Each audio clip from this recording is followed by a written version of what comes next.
अस्सलाम वालेकुम नाजरीन, आप देख रहे हैं INN चैनल। मैं हूं शेख अहमद अली। इस न्यूज़ बुलेटिन में आइए नज़र डालते हैं दिन भर की बड़ी खबरों पर। तेलंगाना कानून साज असम्बली में रियासत भर में ज़ात पात की जामे मरदमशुमारी करवाने से मुतालिक एक करारदाद को मुत्तफ़िक़ा तौर पर मंजूरी दी गई। क़ब्ल आज सुबह असम्बली में वक्फ़ा सिफर के बाद हुकूमत की जानिब से वज़ीर बहबूद पसमानदा तबक़ात पूनम प्रभाकर ने रियासत में ज़ात पात की जामे मरदमशुमारी करवाने के लिए असम्बली में एक करारदाद पेश की, जिस पर ऐवान में तमाम सियासी जमातों के अरकान ने बहस में हिस्सा लिया। अपोजिशन BRS की जानिब से कडियम श्रीहरी और KTR ने इस करारदाद पर कहा कि ज़ात पात के जामे मरदमशुमारी को कानूनी हैसियत दी जानी चाहिए। कानूनी हैसियत दिए बगैर रियासत में बसने वाले तमाम तबक़ात की आबादी और उनकी समाजी, माशी, तालीमी व सियासी सूरत हाल का जायज़ा लिया जाता है, तो ऐसी सूरत में ये मरदमशुमारी गैर कारगर साबित होगी। KTR ने रियासत बिहार में इस तरह के सर्वे का हवाला देते हुए कहा कि बिहार हुकूमत ने चंद दिन कबल ज़ात पात का सर्वे करवाया था, लेकिन उसे कानूनी हैसियत हासिल नहीं थी, जिसकी वजह से सर्वे पर खर्च किए गए 500 करोड़ रुपए की रकम ज़ाया हो गई। वहीं BRS के एक और रुकन असम्बली गंगुला कमलाकर ने भी कहा कि इस सर्वे को एक कानूनी हैसियत दी जानी चाहिए। BRS के अरकान की जानिब से करारदाद पर पेश किए जाने वाले एतराज़ात का जवाब देते हुए चीफ मिनिस्टर रेवंत रेड्डी ने कहा कि हर किसी को करारदाद का खैर मकदम करते हुए तजावीज़ पेश करने चाहिए। उन्होंने यकीन दिलाया कि हुकूमत तामीरी तजावीज़ पर गौर करने के लिए तैयार है।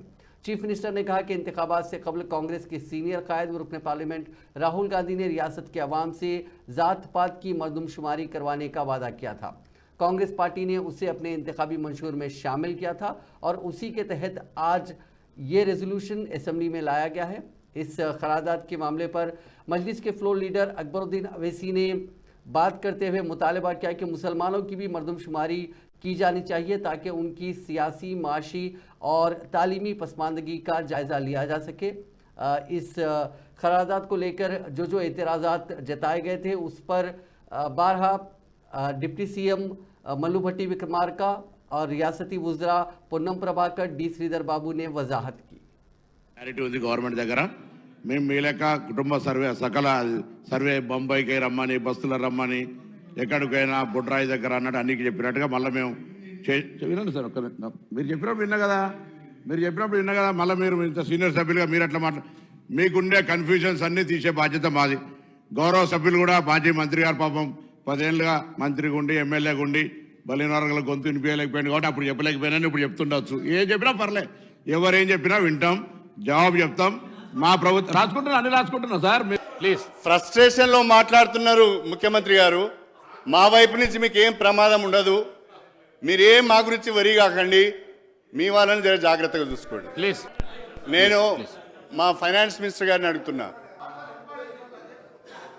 అధ్యక్ష, డాక్టర్ BR అంబేద్కర్ అభయస్థం పేరిట SC STలకు ఒక్కొక్కరికి 12 లక్షల రూపాయల చొప్పున ఆర్థిక సాయం అందిస్తాం. వాళ్ళకు ఆర్థిక స్వావలంబన కల్పిస్తాం, ఉపాధి అవకాశాలు కల్పిస్తామని ఇప్పుడు మేము స్టార్ట్ చేయగానే మీరే బిల్ ప్రపోజల్ మీరే తీర్మానం పెట్టారు, మాట్లాడే అవకాశం కలిగించారు. నాకు చెప్పండి అధ్యక్ష, ఏమైనా ఉంటే నేను స్వాగతిస్తున్నాను చెప్తున్నా. నేను డెఫినెట్గా మా బీసీలకు మాకు ఈ హక్కు, ఈ ప్రభుత్వం మీరు ఇచ్చినలా మాకు రాజ్యాంగపరంగా హక్కులు వస్తాయని మేము భావిస్తున్నాం. దానిలో ఉన్న అనుమానాలు నివృత్తి చేయమంటారు, వేరేమంటలేము అధ్యక్ష. తర్వాత రేపు పొద్దున ఏమైనా కోర్టులో ఇబ్బంది చిక్కులు రావద్దనేగా మేము కోరుకుంటున్నాం అధ్యక్ష. ఒకటి అధ్యక్ష, మరి అందులో పూర్తి స్థాయిలో మనస్ఫూర్తిగా దీన్ని ఆహ్వానిస్తున్నాము, స్వాగతిస్తున్నాము. ప్రభుత్వానికి అభినందనలు కూడా హృదయపూర్వకంగా తెలియజేస్తున్నాం సార్. అధ్యక్ష, కాకపోతే ఒక విషయం చెప్పాలి అధ్యక్ష, ఎందుకంటే ఈ తీర్మానం స్వాగతించదగ్గది అనే మాట అందులో భేదాభిప్రాయం లేదు, భిన్నాభిప్రాయం లేదు అధ్యక్ష. ఈ తీర్మానాన్ని స్వాగతిస్తూనే కేవలం 2 విషయాలు మాత్రం గౌరవ మంత్రి గారి దృష్టికి, ప్రభుత్వ దృష్టికి నేను తీసుకొని పోవాలనుకుంటున్నాను సార్. అధ్యక్ష, ఈ కార్యక్రమం ఫలవంతం కావాలి అంటే మీరు చెప్పిన BC డిక్లరేషన్లోని ఆ అంశాలన్నీ కూడా అమలు కావాలని మనస్ఫూర్తిగా ఆశిస్తూ, ఆకాంక్షిస్తూ ఇది ఫలవంతం. మంత్రి గారిని, పొన్నం ప్రభాకర్ గారిని నేను అభినందిస్తూ, అట్లాగే ఇది అందరి సమిష్టి బాధ్యత అధ్యక్ష. మన ఇందాక మిత్రుడు కాలేరు వెంకటేశ్వర గారు మాట్లాడుతూ ఈ బిల్ ఈ రిజల్యూషన్ చర్చకు పెట్టినప్పుడు ముఖ్యమంత్రి గారు లేరు, లేకపోతే ఇంకా కొద్దిమంది మంత్రులు లేరు అని అన్నారు. సోదరులు చెప్పినటువంటి సూచనలను పరిగణలో తీసుకుంటేనే నేను వారికి ఒక మాట చెప్పదలుచుకున్నాను అధ్యక్ష. 2024 తేదీన చేసిన సిఫార్సు మేరకు తెలంగాణ రాష్ట్రమంతటా సామాజిక, ఆర్థిక, విద్యాపరమైన, ఉపాధి, రాజకీయ కుల సర్వే, కులగణన, ఒక సమగ్ర ఇంటింటి కుటుంబ సర్వేను చేపట్టాలని ఈ సభ ఏకగ్రీవంగా తీర్మానిస్తుంది. ఇందులో ఎలాంటి అనుమానాలకు, శశభిషలకు తావు లేకుండా ఈ ప్రభుత్వం ఒక తీర్మానాన్ని ప్రవేశపెట్టింది. ఈ తీర్మానాన్ని మీరు అర్థం చేసుకొని మీకున్న అవగాహన మేరకు, మీకున్న అనుభవం మేరకు మీరు ఇంకేమైనా ఇది అమలు చేసే క్రమంలో ఏదైనా న్యాయపరమైన, చట్టపరమైన చిక్కులు వచ్చే అవకాశం ఉందని మీకు ఏదైనా అనుమానం ఉంటే మీ అనుమానాలతో పాటు దీన్ని అమలు చేయడానికి సూచనలు ఇవ్వండి. మీరు అన్ని అనుమానాలను లేవనెత్తి అసలు ఈ తీర్మానానికే उस वादे को पूरा करने के लिए तो मैं मेरी जमात की जानिब से इस रेजोल्यूशन की तायीद करता हूं, लेकिन तायीद करने से पहले चंद हक़ाइक़ को भी इस ऐवान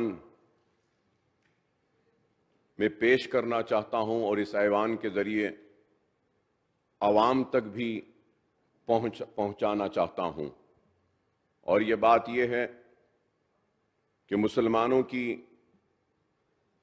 पसमानदगी, मुसलमानों की कमज़ोरी और मुसलमानों की पिछड़ेपन को कई कमीशनों ने और कई कमेटियों ने पेश किया और बयान किया,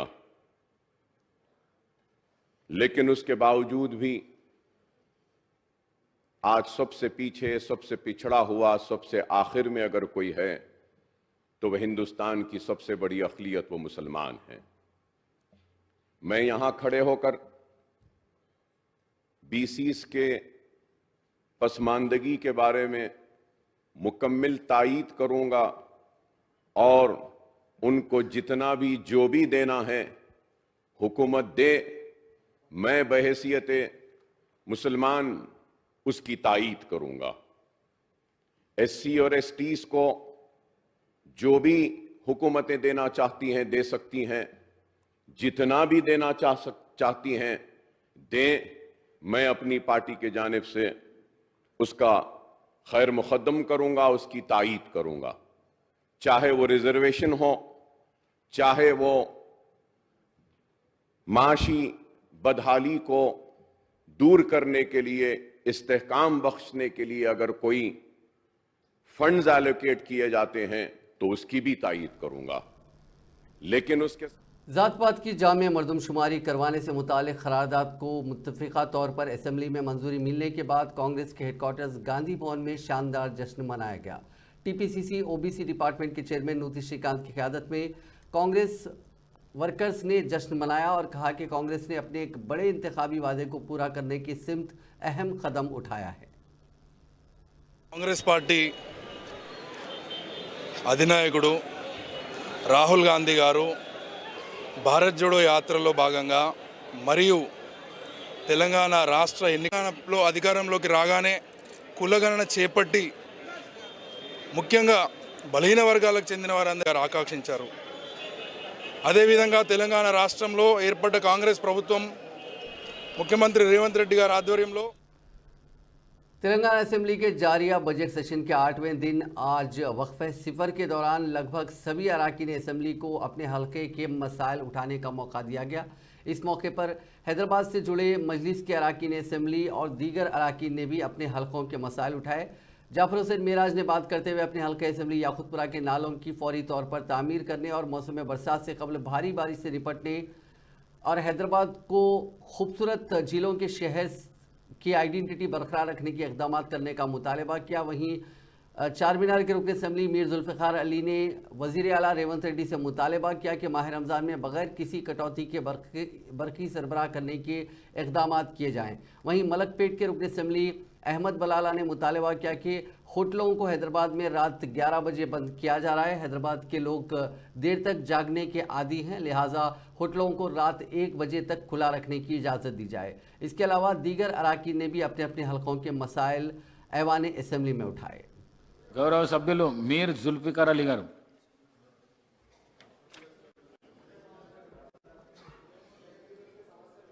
अली जनाब स्पीकर साहब, मैं सबसे पहले आपका शुक्रिया अदा करता हूं कि आपने मुझे यहां पर बोलने का मौका दिया।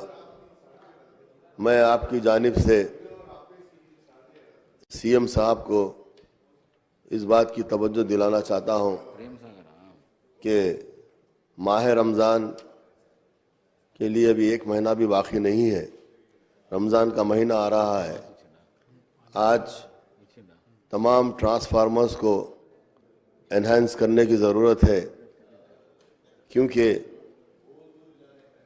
रमज़ान में अगर लाइट ज़्यादा जलती है, करंट ज़्यादा जलता है और पावर का इस्तेमाल ज़्यादा होता है, अगर से गौरव सभ्युలు जाफर ऊपर ओल्ड सिटी में 10-10, 15-15 फीट पानी भी आ गया था सर, जिसमें मेरी कॉन्स्टिट्यूंसी याकूतपुरा भी है। ये एक्चुअली ये पानी जो आने की रीजन भी है सर के प्रॉपर डिसिल्टिंग नहीं होने की तरफ से आया था। जैसा चंद्रायन गुट्टे के अंदर पानी आया देखा थे उसको ऊपर से गए तो ये हैदराबाद बोल के मालूम कर सकते। छोटा बारिश आए तो रोड पूरा लेक बन जाते हैं, उस पे गाड़ी नहीं चलता, ये शिप्स में से जाना पड़ता है। ये हैदराबाद है बोल के 100 బెడ్స్ హాస్పిటల్ అండ్ భారీ పరిశ్రమ శాఖ మంత్రి గారు స్విట్జర్లాండ్ దావోస్కి వెళ్ళారు అధ్యక్ష। 40,000 కోట్లు అని చెప్పి మీ ద్వారా సిసిఐకి క్యాంపెయినింగ్లో కోరడం జరిగింది। వాళ్ళప్పుడు గుర్తు చేసుకున్నారు, సార్ మీ హయాంలో మీరు Venkataswamy foundation Visakha charitable trust ద్వారా ఇన్ని బోర్వెల్స్ వేయించారు। बीआरएस के रुकन असेंबली कौशिक रेड्डी ने कहा कि वोट बराए नोट केस में चीफ मिनिस्टर रेवंत रेड्डी का बहुत जल्द जेल जाना यकीनी है। असेंबली के मीडिया पॉइंट पर बात करते हुए कौशिक रेड्डी ने कहा कि असेंबली में रेवंत रेड्डी के अल्फाज अफसोसनाक हैं। कांग्रेस हुकूमत का दावा है कि केसीआर दौरे हुकूमत में तकर्रुर होने वाले मुलाजिमतों को उन्होंने दिया है। कौशिक रेड्डी ने कांग्रेस हुकूमत से सवाल किया कि मुलाजिमतों पर तकर्रुरात का नोटिफिकेशन कब दिया गया और तकर्रुरात कब किए गए। కేవలం ఈ ముఖ్యమంత్రి గారికి రేవంత్ రెడ్డి గారికి కేవలం ఒక సంచలనమైన న్యూస్ కావాలని ఒక ఉద్దేశంతో ఏదో పిచ్చి పిచ్చి మాట్లాడుతూ ఉంటాడు। ఇవాళ ముఖ్యమంత్రి రేవంత్ రెడ్డి గారు తన స్థాయిని మర్చిపోయి నోటికొచ్చినట్టు మాట్లాడడం చేసి చూపిస్తున్నట్టు వక్రీకరిస్తూ ఉన్నారు। 2,32,308 ఉద్యోగాలని తెలంగాణ తొలి ముఖ్యమంత్రి అయిన కేసీఆర్ గారు గుర్తించి तेलंगाना वक्फ बोर्ड चेयरमैन की हैसियत से आज सैयद अजमतुल्लाह हुसैनी का इंतखाब अमल में आया। गुज़िश्ता हफ्ते वक्फ बोर्ड की तश्कील जदीद के सिलसिले में महकमा अक़लियती बहबूद की जानिब से GOMS नंबर 4 जारी करते हुए सीनियर कांग्रेस लीडर अजमतुल्लाह हुसैनी को रुकन तेलंगाना वक्फ बोर्ड मुक़र्रर किया गया था और आज बोर्ड के इजलास में तमाम मेंबर्स ने अजमतुल्लाह हुसैनी को तेलंगाना वक्फ बोर्ड के चेयरमैन के तौर पर मुत्तफ़िक़ा तौर पर मुंतखब कर लिया। अजमतुल्लाह हुसैनी का शुमार कांग्रेस के सीनियर लीडर्स में होता है। वो कांग्रेस की तुलवा तंजीम NSUI से अपने सियासी सफ़र का आगाज़ किया था। वो मुत्तहदा रियासत आंध्र प्रदेश में NSUI के रियासती सदर भी रह चुके हैं। इसके अलावा मौजूदा तेलंगाना प्रदेश कांग्रेस कमेटी में भी वो कई अहम ओहदों पर फायज रहे। आज वक्फ बोर्ड चेयरमैन की हैसियत से जायज़ा लेने के बाद अजमतुल्लाह हुसैनी ने दरगाह यूसुफैन पहुँचकर हाज़िरी दी।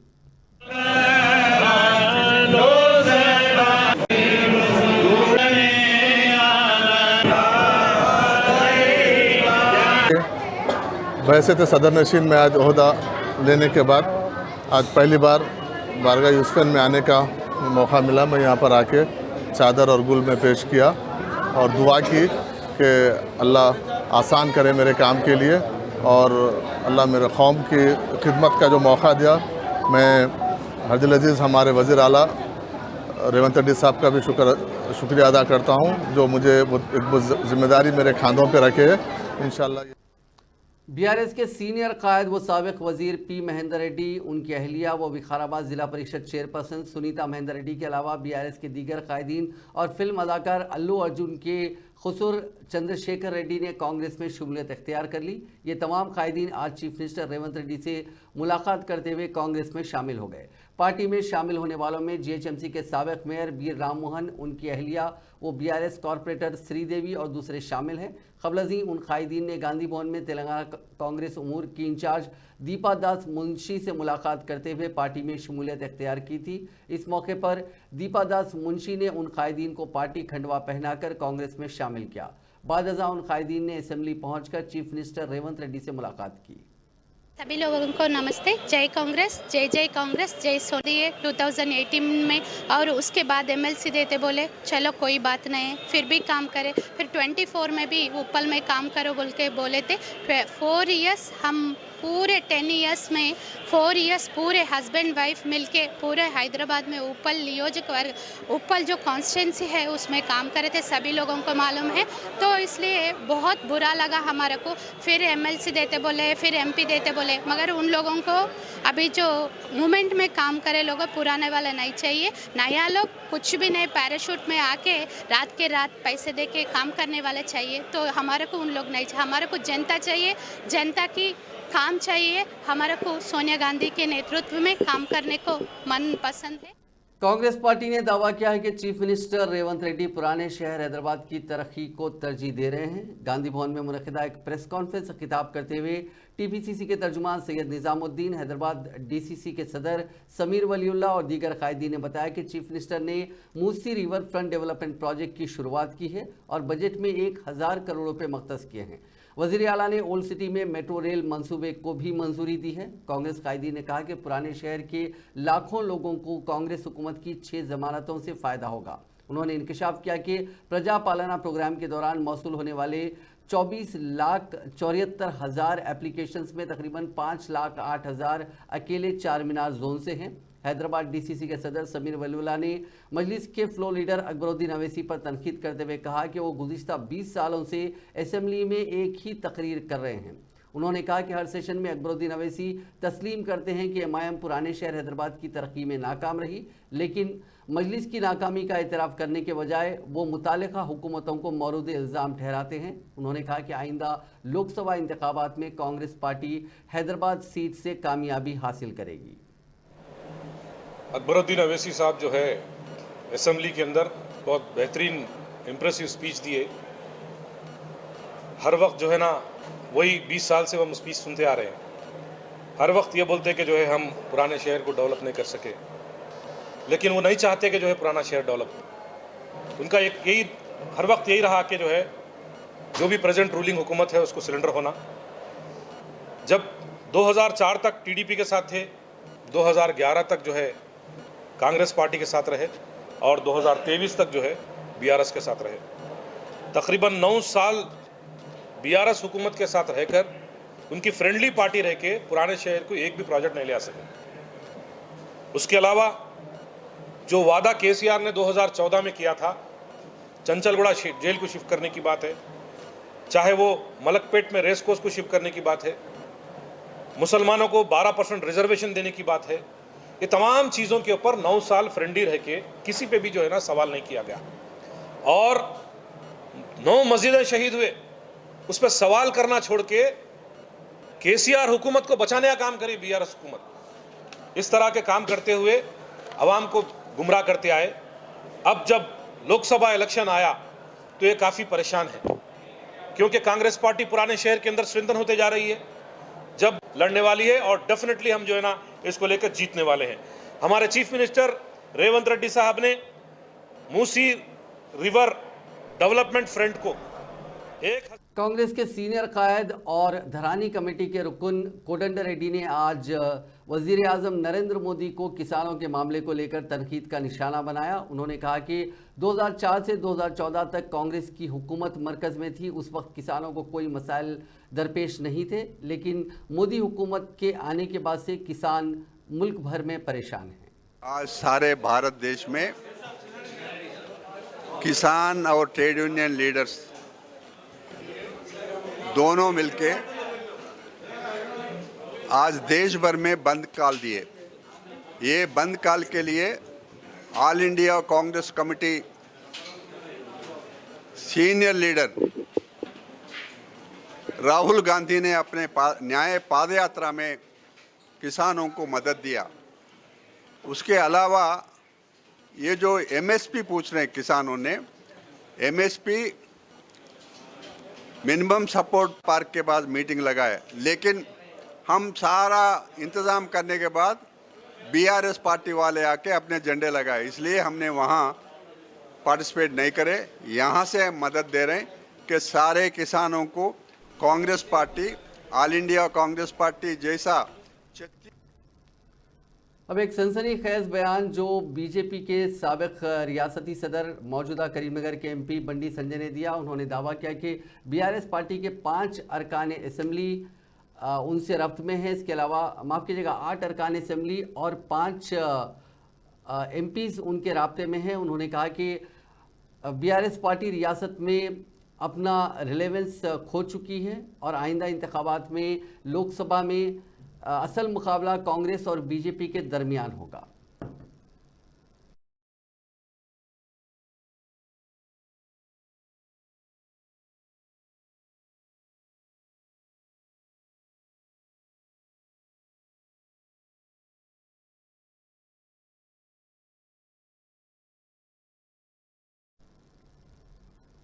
आंध्र प्रदेश हाईकोर्ट ने जुमे को राजधानी फाइल्स फिल्म को थिएटरों में रिलीज करने की इजाजत दे दी है, जिसके बारे में कहा जाता है कि फिल्म 3 रियासती दारुल हुकूमतों पर chief minister Y Jaganmohan Reddy के मंसूबों पर तनकीद करते हुए बनाई गई है। Central board of film certification के दाखिल करदा रिकॉर्ड्स का जायजा लेने के बाद अदालत ने हुक्म इल्तिवा में मजीद तौसी से इनकार कर दिया। जस्टिस एन जयासूरा, जिन्होंने जुमेरात को अबूरी हुक्म जारी किया था, थिएटर्स में फिल्म की नुमाइश की इजाज़त देते हुए हुक्म इल्तिवा बर्खास्त कर दिया। रुकने काउंसिल और वाईएसआर कांग्रेस पार्टी के जनरल सेक्रेटरी एलपी रेड्डी ने कबल दरखास्त दाखिल करते हुए फिल्म पर हुक्म इल्तिवा जारी करने की ख्वाहिश की थी और कहा था कि इस फिल्म से चीफ मिनिस्टर और दूसरे कायदीन की अहानत की गई है, जो 3 दारुल हुकूमतों की तश्कील की तजावीज़ से मुतालिक इक़दामात में मसरूफ़ हैं। दरखास्त गुजार के वकील ने इल्ज़ाम आयद किया था कि मौजूदा हुकूमत और चीफ मिनिस्टर को बदनाम करने के लिए इंतखाबात से ऐन कबल ये फिल्म रिलीज़ की जाने वाली थी, ताहम अदालत ने हुक्म इल्तिवा बर्खास्त कर दिया।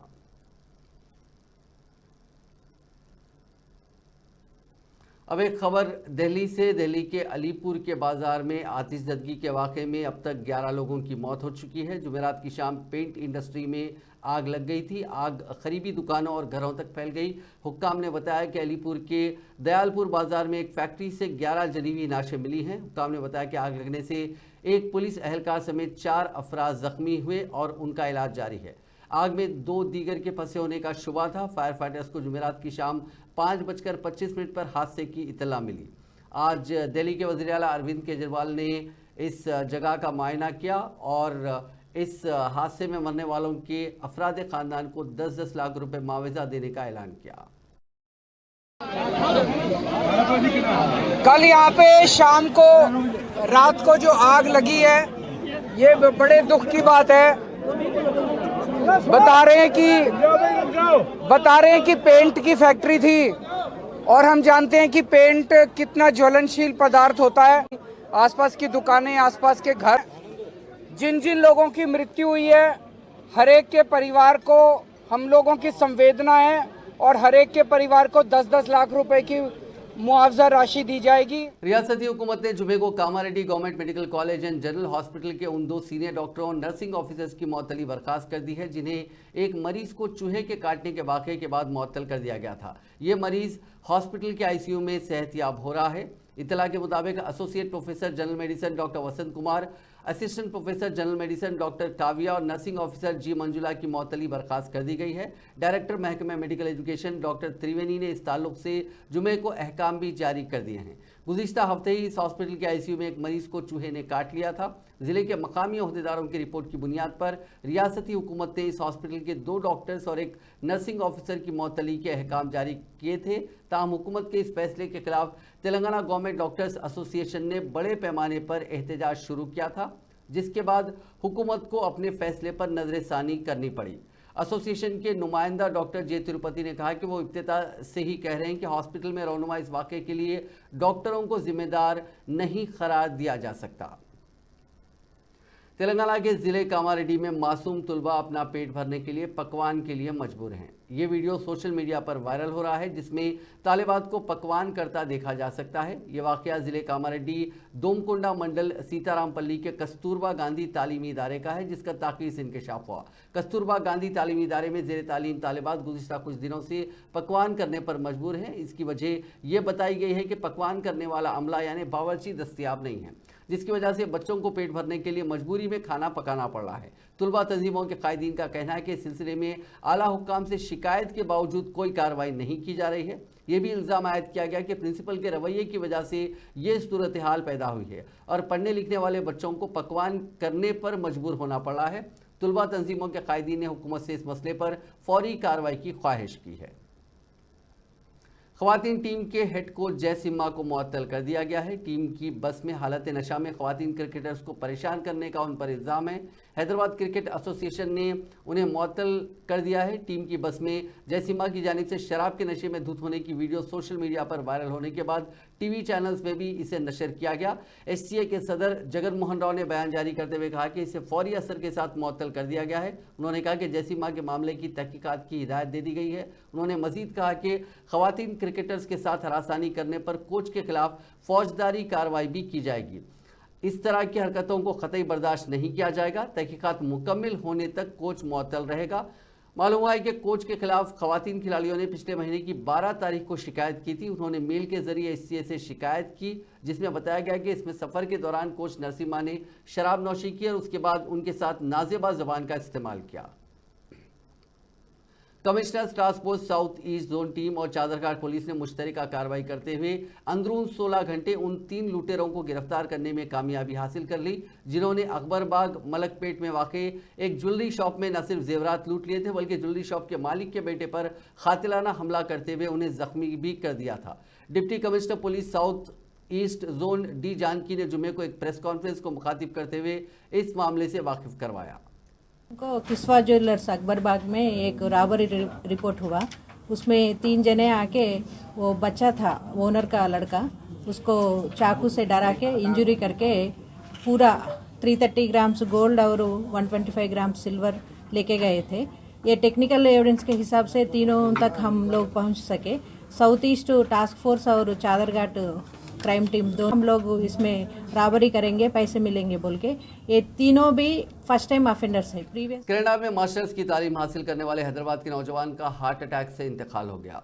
खानदानी ज़राए के मुताबिक शेख मुजम्मिल अहमद, जिनकी उम्र 25 बरस है, ये टोली चौकी के रहने वाले हैं। हैदराबाद ये तेलंगाना के रिहायशी हैं। ये मास्टर्स की तालीम हासिल कर रहे थे। पिछले 1 हफ्ते से बुखार में मुब्तला थे। उनके दोस्त ने घर वालों को फ़ोन पर इत्तला दी थी कि हार्ट अटैक से नौजवान का इंतकाल हो गया। वो गुज़िश्ता 1 हफ्ते से बुखार से मुतासिर थे। अरकान ख़ानदान ने मरकज़ी हुकूमत से मैयत को हैदराबाद लाने के लिए इंतज़ामात की ख्वाहिश की है। नलगुंडा गवर्नमेंट हॉस्पिटल का सुपरिंटेंडेंट रिश्वत की रकम लेता हुआ एसीबी के हाथों पकड़ा गया। अच्छू नायक को 3 लाख रुपए नकद रकम बतौर रिश्वत कबूल करते हुए एसीबी के हुक्काम ने रंगे हाथों पकड़ लिया। अद्वियात के टेंडर के लिए अहदेदार ने एक ताजिर से रिश्वत का मुतालबा किया था। उसने एसीबी के हुक्काम को इत्तला दे दी। आज मनसूबाबंद तरीके से सुपरिंटेंडेंट को रिश्वत की रकम कबूल करते हुए रंगे हाथों पकड़ा गया। मालूम हुआ है कि 1 माह कबल 1 लाख रुपए रिश्वत की रकम देने के बाद भी वो पिछले 4 दिनों से मजीद 3 लाख का मुतालबा कर रहा था, जिस पर शिकायत कुरिंदा एसीबी से रुजू हुआ।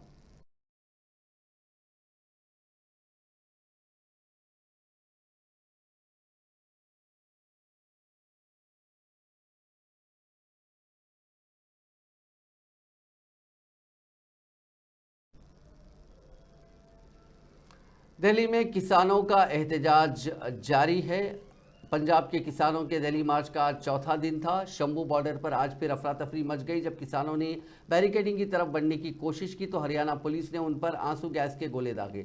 कई किसानों के जिस्म पर गोले फटने से जख्मों के निशान बन गए हैं। दूसरी तरफ अम्बाला में तैनात जीआरपीएफ के एक शख्स की मौत हो गई है। उसकी वजह आंसू गैस के गोलों की वजह से उनका दम घुटना बताया जा रहा है। गुरदासपुर के किसान ज्ञान सिंह, जो जुमे की सुबह शंभू बॉर्डर पर एहतजाज करने आए थे, दिल का दौरा पड़ने से चल बसे। नाजरीन, इस न्यूज़ बुलेटिन में बस इतना ही। आप देखते रहिए INN चैनल।